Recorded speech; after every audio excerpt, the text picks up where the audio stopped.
नमस्कार बंधुरा रीतास डायरी चैनेले आपनादेर सबाइके स्वागत। 5टा शुभ योगे पालित हबे श्रावणेर प्रथम सोमवार। दीर्घायु साफल्य उन्नतिर आशीर्वाद भोलानाथेर कृपाय। 22 जुलाई प्रथम श्रावण सोमवारे सर्वार्थ सिद्धि योग आछे, आयुष्मान योग आछे। एई सब एकाधिक शुभ योग तैरी हच्छे। शुभ योगे शिवेर आराधना करले व्यक्तिर समस्त मनोकामना पूर्ण हबे, पाशापाशी दीर्घमेयादी सुफल अवश्यई पाওয়া যাবে। 15 जुलाई থেকে শুরু হচ্ছে শ্রাবণ মাস। হিন্দু ধর্মে শ্রাবণ মাসের বিশেষ মাহাত্ম্য রয়েছে। এই বছর 22 जुलाई শ্রাবণ মাসের প্রথম সোমবার পড়েছে। এই তিথিতে প্রীতি যোগ, আয়ুষ্মান যোগ সহ 5টি অদ্ভুত সংযোগ তৈরি হচ্ছে, যার ফলে শ্রাবণের প্রথম সোমবারের মাহাত্ম্য বহু গুণ বৃদ্ধি পেয়েছে। আপনারা যারা শ্রাবণ মাসে সবকটা সোমবার করতে পারবেন না, তারা অবশ্যই প্রথম সোমবারটা করবেন। এই শুভ যোগে শিব ও পার্বতীর পুজো করলে জীবনের সমস্ত কষ্ট দূর হবে, পাশাপাশি গ্রহ নক্ষত্রের অশুভ প্রভাব থেকে মুক্তি পাওয়া যাবে। শিবের আশীর্বাদে জীবনে সুখ সমৃদ্ধি লাভ করতে পারবেন। শ্রাবণ মাসের প্রথম সোমবার কোন কোন শুভ যোগ তৈরি হচ্ছে এগুলোর মাহাত্ম্য সম্পর্কে আপনারা শুনে নিন। মাসের প্রথম সোমবার প্রীতি যোগ তৈরি হবে। এই যোগে অধিপতি হলো স্বয়ং নারায়ণ। পুরাণ অনুযায়ী এই যোগ মঙ্গলকারী এবং ভাগ্যবর্ধক, তাই প্রীতি যোগকে মঙ্গলদায়ক যোগও বলা হয়ে থাকে। এই শুভ যোগে শিব পার্বতীর পূজা অর্চনা করলে জীবনের সমস্ত সমস্যা থেকে মুক্তি পাওয়া যাবে এবং সমস্ত সমস্যার নিবারণ সম্ভব হবে এই এই যোগে কোনো কাজ করলে যদি করেন তাহলে তা সফল হবে, বিবাদের অবসান হবে, আপোষ রুষ্ট মিত্র বা আত্মীয়দের সঙ্গে নতুন সম্পর্ক স্থাপনের জন্য এই যোগকে অত্যন্ত শুভ বলে মনে করা হয়। আর এছাড়া এই সোমবার শ্রাবণের সোমবারে তৈরি হচ্ছে আয়ুষ্মান যোগ। এই সোমবার আয়ুষ্মান যোগের প্রভাব তো থাকবেই। এই যোগে কোনো কাজ করলে তা দীর্ঘ সময় পর্যন্ত শুভ ফল প্রদান করে থাকে আর সারা জীবন সুখ প্রদান করবে এই যোগ। শ্রাবণ মাসের প্রথম সোমবারে এই যোগে শিব পার্বতী পূজা অর্চনা করলে ব্যক্তি দীর্ঘকাল পর্যন্ত এর সুফল অর্জন করবেন, ভাগ্যে সঙ্গ লাভ করবে।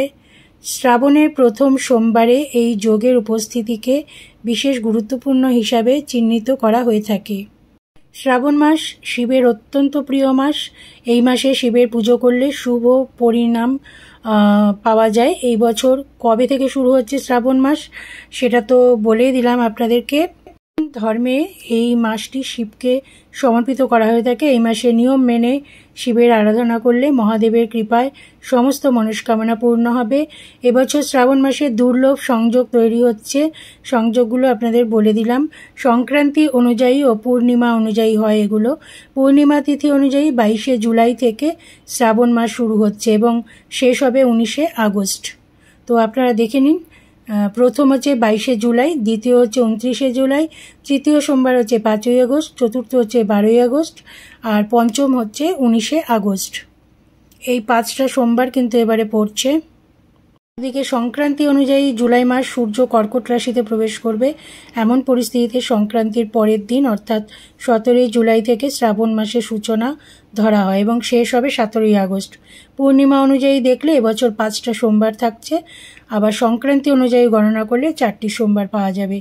বাংলা পঞ্জিকা অনুযায়ী সূর্য সংক্রান্তি থেকে বছর গণনা হয়। এই বছরের 17 জুলাই থেকে শুরু হবে শ্রাবণ মাস। শ্রাবণ মাসে সোমবারের বিশেষ মাহাত্ম্য রয়েছে। শ্রাবণ মাসের 4টি থেকে 5টি সোমবার তো পরেই প্রত্যেক বছরে। এবছর শ্রাবণে 4 সোমবারে শিব পুজো সৌভাগ্য অর্জন করবেন ভক্তরা, কিন্তু পড়বে 5টা। আর আপনাদের ডেটগুলো বলে দিলাম।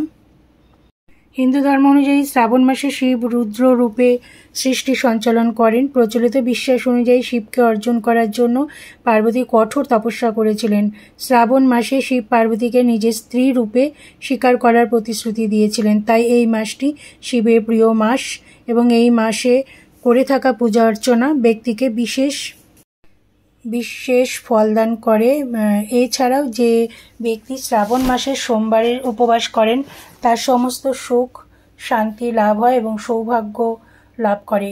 শ্রাবণ মাসে শিব পুজো একটা নিয়ম আছে। শ্রাবণ মাসের সোমবারে তাড়াতাড়ি উঠে স্নান করে স্বচ্ছ পোশাক পরে নেবেন। বাড়ির পুজো সম্পন্ন করুন। দেবদেবীর সামনে প্রদীপ জ্বালিয়ে নেবেন। প্রথমে মন্দিরটা পরিষ্কার পরিচ্ছন্ন করে নেবেন। তারপর শিব মন্দিরে গিয়ে গঙ্গা জল ও দুধ দিয়ে শিবের অভিষেক করুন। শিবকে ফুল বেলপাতা নিবেদন করবেন। এরপর প্রদীপ কর্পূর ও ধূপকাঠি জ্বালিয়ে আরতি করবেন। শিবের ধ্যান বা কোনো মন্ত্র জপ করতে পারেন। আর ওম নমঃ শিবায় মন্ত্রটা 108 বার অবশ্যই জপ করবেন। শিবের ব্রতকথা পড়বেন। যত পারবেন শিবের আরাধনা করবেন, শিব পার্বতী আরাধনা করবেন। আর বেলপাতা কিন্তু একদম নিখুঁত বেলপাতা রাখবেন। দুধ গঙ্গা জল অবশ্যই রাখবেন। আর আরতি করবেন পুজো শেষে, দেখবেন পুজো সম্পূর্ণ হবে এবং ভালো হবে। আর পুজোতে আপনারা অন্ন খাবেন না সেই দিনকে। অন্ন এবং নুন জাতীয় খাবার খাবেন না। ফল ফলাদি, সাবু, দুধ, মিষ্টি এগুলো খাবেন। দেখবেন খুব ভালো হবে, ভালো থাকবেন, সৌভাগ্য লাভ করবেন আপনারা। তো আপনাদের কেমন লাগলো আপনারা কমেন্ট বক্সে অবশ্যই জানাবেন। আর ভিডিওটি শেয়ার করবেন যাতে সবার উপকার হয়। সবাই ভালো থাকবেন, সুস্থ থাকবেন।